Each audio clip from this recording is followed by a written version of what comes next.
I'm particularly excited about this next discussion because institutions of higher education have such a potential to both provide quality tutors for high-impact tutoring, solving some of our current human capital issues, but like we've talked about, I think, in a number of sessions, as importantly, higher education institutions can build the capacities of university students and potentially both expand and diversify our educator pipeline. And so it's really fun to have the opportunity to talk about different ways higher education can be involved in what we're trying to do here.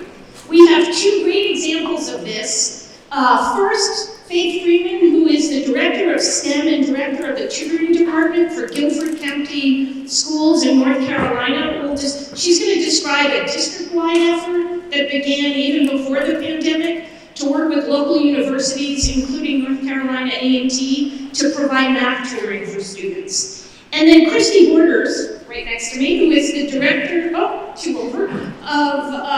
the Illinois Tutoring Initiative, will describe the Illinois statewide effort to leverage teacher education programs. So we're going to hear one about non-teacher education programs or teacher education programs along with other ones, and one about leveraging teacher education programs. And this program emerged during the pandemic. So Faith and Christy, thanks so much for being here.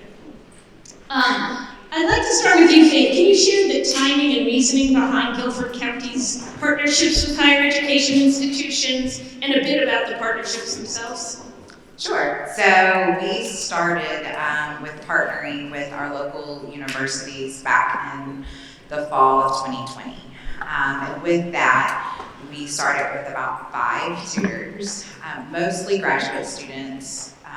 We had a couple of undergraduates, and most of them came from North Carolina A&T, which is a historically Black university in our city. And so our main focus is really to look at our secondary math students. So we started in middle schools, and we started in Title I middle schools specifically. And we then were able, so under our leadership of Dr. Tutors, our superintendent, and our deputy superintendent, Dr. Oakley, we were able to expand those efforts and start a graduate assistantship program.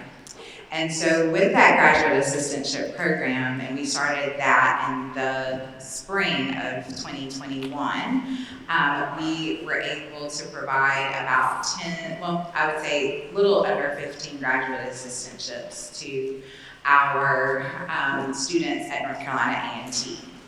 So just to jump forward for right now we have about 45 graduate assistants from North Carolina A&T.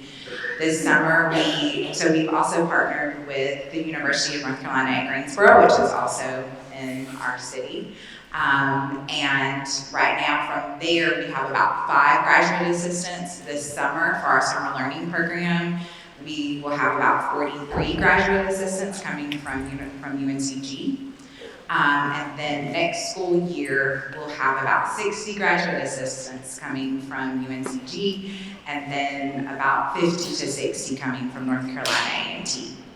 And with that, those graduate assistants are not all education majors. As a matter of fact, most of them are not education majors, and that was done purposefully. So from North Carolina A&T, which is one of the largest schools of engineering, we have most of them are engineering students. From UNCG, which has a very large business school, many of them are coming from our business schools. We have some coming from our College of Arts and Sciences at UNCG, and then we specifically focus at UNCG because in their School of Education, not just our education and the education prep program, but also I found that the gap was with our EC and EL students. So we were able to specifically recruit some graduate assistants that have background with serving EC and EL students. So that's kind of where we are from October of 2020. So. And what do the graduate assistants do? So they are required to work 20 hours a week in our schools. At both universities, we do have a liaison. That is one thing that we found was very important, is having that college liaison. So it's usually a doc student at the university who kind of keeps up with all of our graduate assistantship, or all of our graduate assistants. So we pay the students tuition and fees, and then they also get the stipend within that $20,000. And then they come into our schools and tutor. So all of our graduate assistantship tutoring is done in person. That is what our schools wanted, and so I wanted to make sure that's what they got. And the nice thing about our graduate assistants is that many of them have classes either in the evening or in the early morning, so they're able to go into the schools and tutor throughout the school day. It really just depends on the school that they're at. Most of our graduate assistants are in our secondary schools. Starting this summer, we are going to trickle them down into our elementary schools because they are a very popular group of tutors. We have a lot of different types of tutoring happening, or types of tutors happening within our district. And so they are a very popular group because they are college students coming in, and students get to see younger people who look like them at the university right down the street from them. And so that's pretty impactful within itself. And so when I told a group of elementary school principals that they were getting graduate assistants, they were very happy. So throughout the day, we schedule, so we do have a teacher liaison or a CF, or curriculum facilitator at the school that helps schedule the college to our graduate assistants, and then we pair that graduate assistant up with a teacher. And then within that's when they create the schedule for the students. So we also have our graduate assistants, so we have a couple of alternative schools within our district, and we also have a juvenile detention center within our district. And so 4 of our graduate assistants, we have 4 specifically for our juvenile detention center. And one thing that I can say is that has been some of the most impactful work I have seen thus far. As a matter of fact, last week I just got an email from a graduate assistant who talked about the privilege of being able to go and do that. So not just the impact that it's happening on the youth across our district, but also the impact that it's happening on this engineering student who's getting his PhD in electrical engineering, and he's talking about the impact that it's had on him to have the opportunity to go into the juvenile detention center and tutor students on a day-to-day basis. So. Thank you. Just one more question, going off script. How do the tutors know what to work on with the students? So all of our tutors go through training, and it's mandated training. They cannot tutor until they get trained, and we have different types of training. So none of our tutoring is outsourced. All of our tutoring is in-house, and when I say that, we're homegrown. We have relied on our community partners. We have relied on our university partners. We have relied on retired teachers. We have relied on our own teachers. We also recruit our own high school students to go in and tutor, which our elementary schools love, and our high school students love. And so all of our tutors go through training. One of the reasons why we really focus on it being a homegrown effort is because we have district supported resources. And we wanted to really ensure that whatever was being done in the classroom was not going to be undone in a tutoring session. And so all of our tutors, the tutoring department, so our district does have a tutoring department. And so our tutoring department, we have worked with the teaching and learning department, the core, so math, ELA, science, social studies, to create tutor training around our district supported resources. So all of our tutors go through training around our district supported resources, so they have that training. We also have partnered with our GCS, our Guilford County Schools law firm, and so they have actually done training. They do training for all of our tutors, the do's and don'ts of tutoring and working with kids. Like, don't take pictures of the kids during tutoring sessions. Then we also have our orientation training, which really is focused on, so we have a tutoring app where all of our tutoring sessions are recorded, so showing them how to navigate that tutoring app, and then just some other logistical things like timesheets and all of that, because we do take care of all of the pay, so none of our schools worry about payroll or anything like that. My biggest goal was to take everything off of schools as much as I could, so all they have to do is worry about tutoring. And so with all of that, they have to go through all of that training before they can start tutoring. We also have, so our district, our learning management system we use Canvas. And so we have a tutoring Canvas page where we have, again, we partner with our math department, our ELA department, our science department, STEM department, and our social studies department, and we also have extra resources online to help tutors.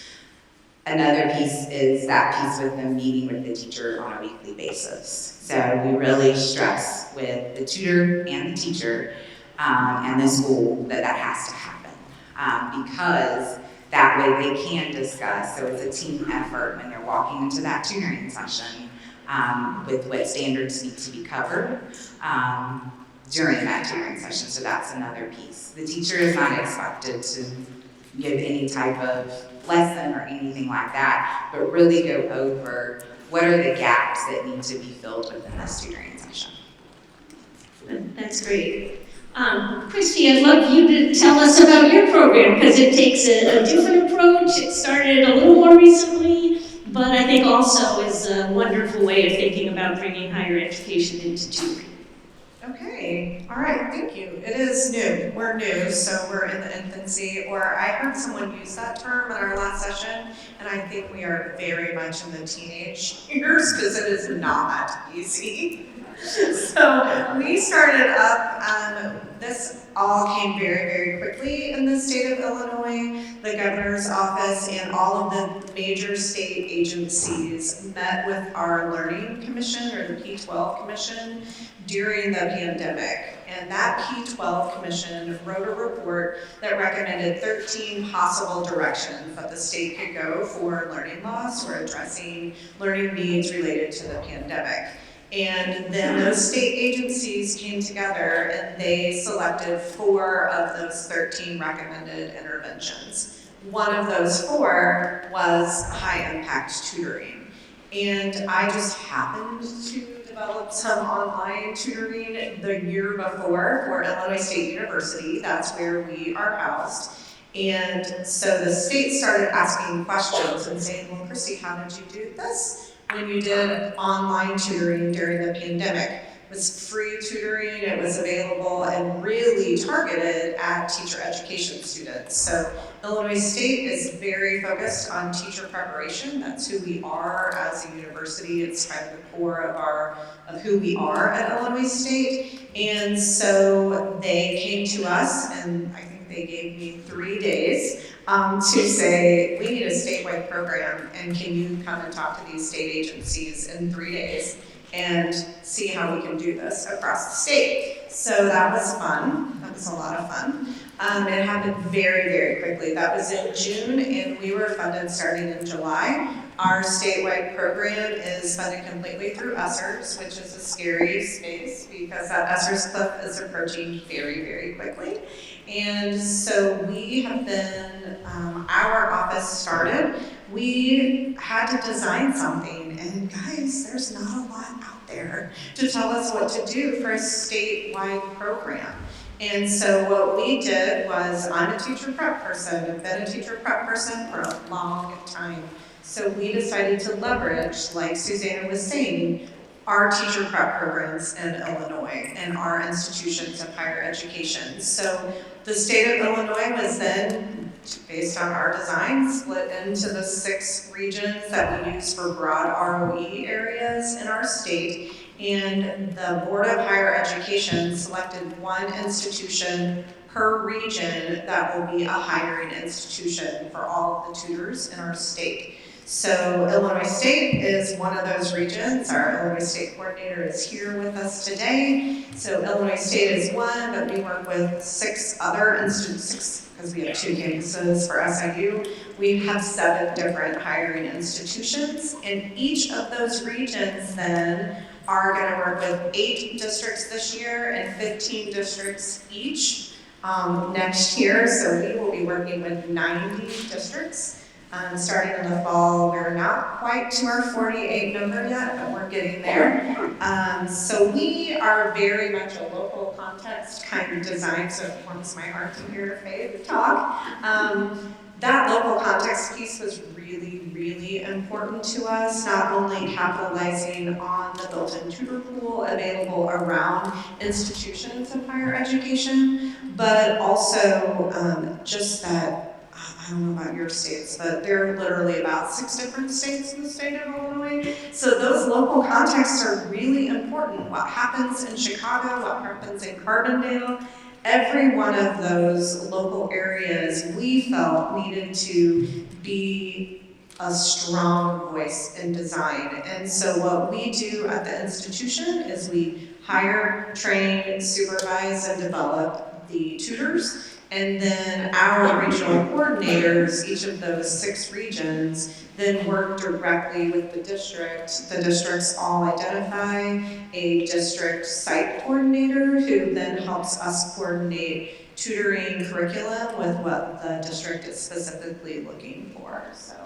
I hope that gives enough. That's great. I'm curious, what was the response of teacher educators to this change in the program for the tutors, the teachers themselves?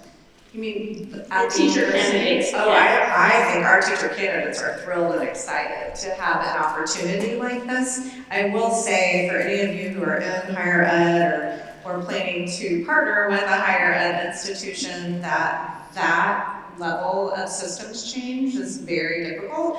I don't know, higher ed moves at about glacial speed, so it's difficult to have those conversations to change programmatic instruction for clinicals, but the students themselves, as teacher candidates, are very excited about the opportunity, especially post-pandemic. So many of our clinical experiences over the last 2 years were only online, or were like watching videos or writing reflective papers. They weren't interacting with kids in a face-to-face setting, we're also face-to-face. And so just that opportunity to learn how to work with students face-to-face again is such a gift to be able to give back to teacher ed students. That's great. I'd actually like to open it up to if there's any questions out here about either Faith or Christy's experience or about higher education more broadly in this area. I hear I'm supposed to wait 90 seconds. I'm not sure I have that patience. Nate. I'm curious. You I are don't Kate. project your voice. He's going to give you a... All right. I'm curious, as you look at the different universities that are participating, are some universities choosing to pay the students to do the tutoring versus some just saying, hey, this is part of your process, this is part of the clinical process of becoming a teacher? And how do you kind of have both of those happening simultaneously? So with us, all of our students are getting paid, but it's not the district paying the student, it's the district, so we have a partnership and contracts where the district has paid the university and then the university pays the student. And so that is part of the student's graduate assistantship where, yes, they're getting some of their tuition paid, but they do, then after tuition is taken out, then they get a stipend monthly. So on our end, they're getting paid, but it's also tied to their graduate work. So they haven't, so like I talked about earlier, having that liaison at the college level has been very, very important because that person has a course for them. So there's also a course attached to it and with that course, it's really the best practices of tutoring. I've worked with North Carolina A&T to kind of incorporate some of those best practices within the course, so it's a co-created course. And so they have weekly things that they have to do within the course. It's all online because the expectation is that they spend most of that 20 hours in the building tutoring. They do have some planning time incorporated in, but that is really the expectation. So they are getting paid, but they're not, yes, we paid them, but they're not necessarily getting paid through us. It's attached to the university. That way they understand that this is part of their coursework. So this is something that they have to do because it's part of their coursework. So it's a twofold. And all of our tutors, so I talked about the regions, but I guess that another important part of our model is that we have a central office, so that's what I run as the central office, that basically builds all of the systems that those regions need to implement tutoring in their regions. So my job was to make sure that we have training, so we have all of our tutors, just like FACE, have to be trained before they're allowed to tutor, quote unquote. And then we take care of the matching, actually, with one of our vendors helps us to really look at the matching. Unless a district, because we rely on districts to recruit tutors in their local area. So the people close to Illinois State, you don't have to worry. We've got students galore that are wanting to do this. But if your district is 2 hours away from our campus, we are not going to be able to utilize college students for that. So we have a mixture of tutors and what we use, and so the districts help us to recruit local individuals from their communities, and they're all paid through the grant, and so we subcontract out to each of those institutions, and every tutor in the state of Illinois is paid $20 an hour for one-on-one tutoring and $30 an hour for small group tutoring. And because we're teacher prep through and through, we really felt like we couldn't only pay for tutoring hours, so we, just like Faith, we have our tutors tutor 3 hours a week, and then we pay an additional hour and a half a week for planning, because we don't want any tutor walking in there without thoughtful and reflective planning time. And so we pay 4.5 hours a week per tutoring assignment. That's great. Is there one other question out there? Yeah. Aaron. Hey, good afternoon. I had a couple questions, so twofold. One, are you seeing the tutors able to support the English learners? I'm assuming that you have some at your districts. That's one question. And then I think you're speaking of the tutors being all in person. What are you doing for those tutoring supports that are outside of the region, where you have the tutor that can be taken care of in person? What are you doing there? Are there any gaps there in providing that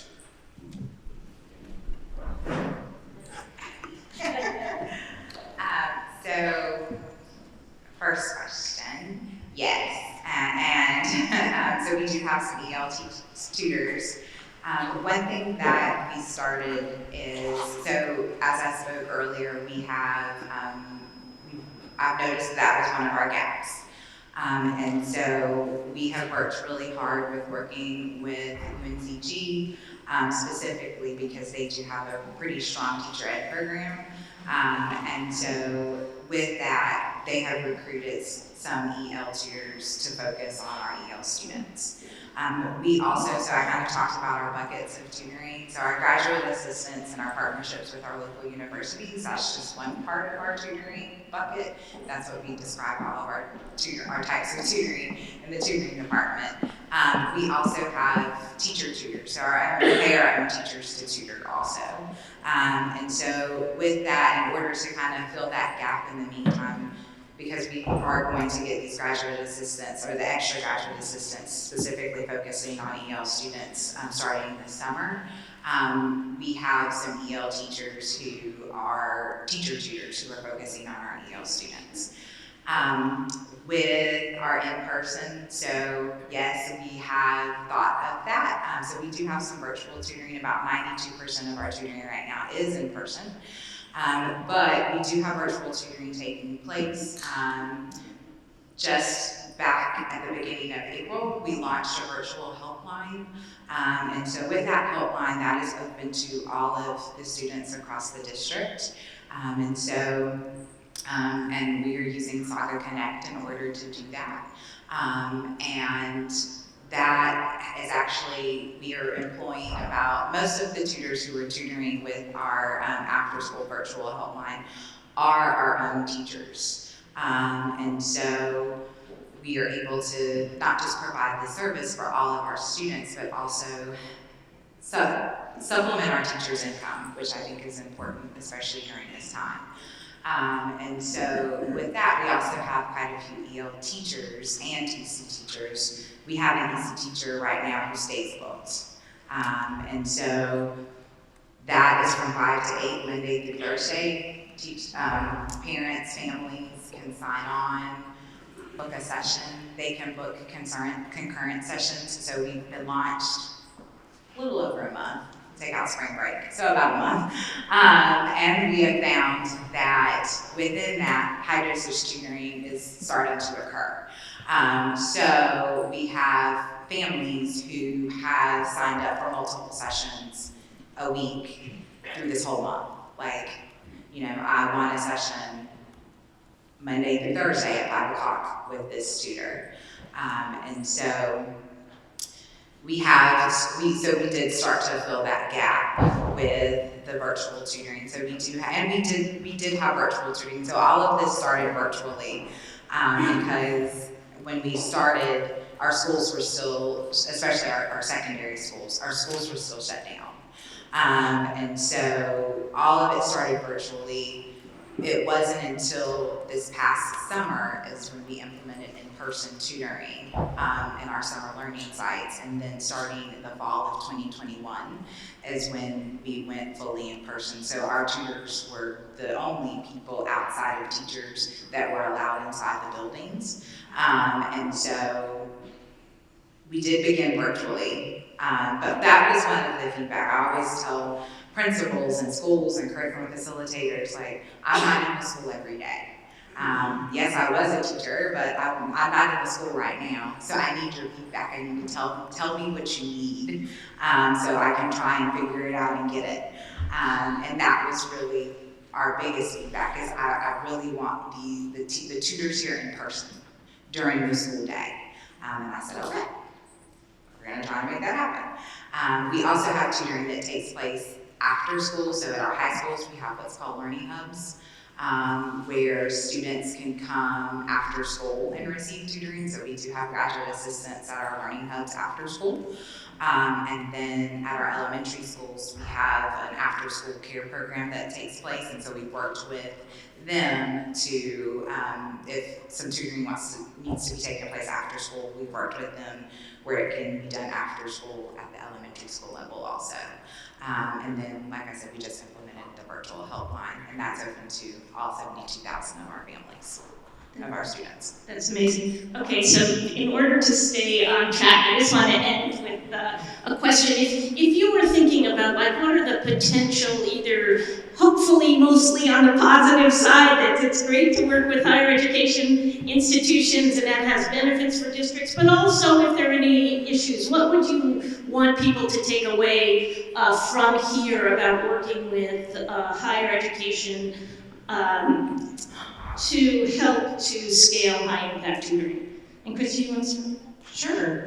So I would say absolutely look into partnering with institutions of higher education.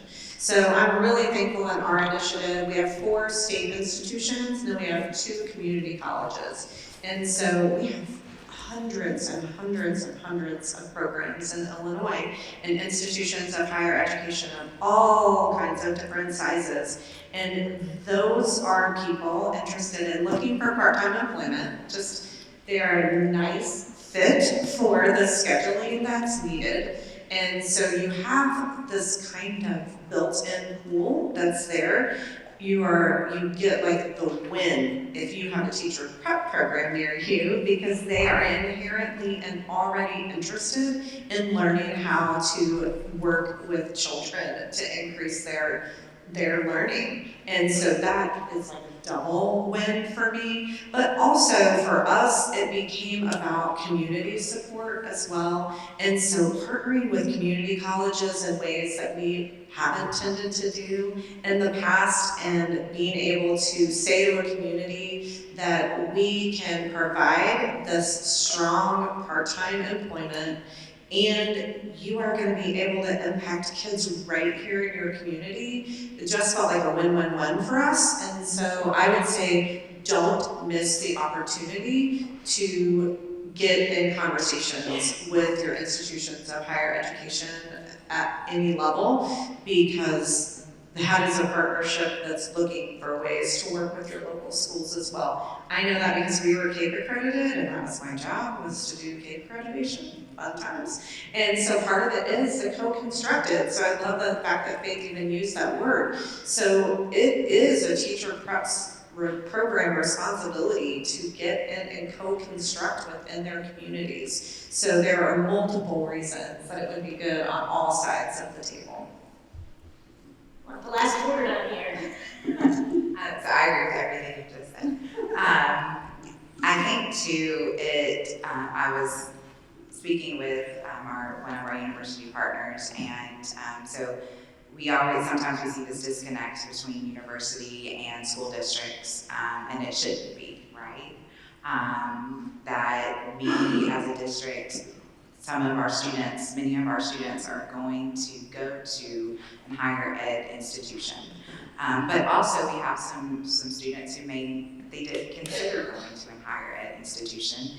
This gives them the opportunity and the exposure to consider going to a higher ed institution.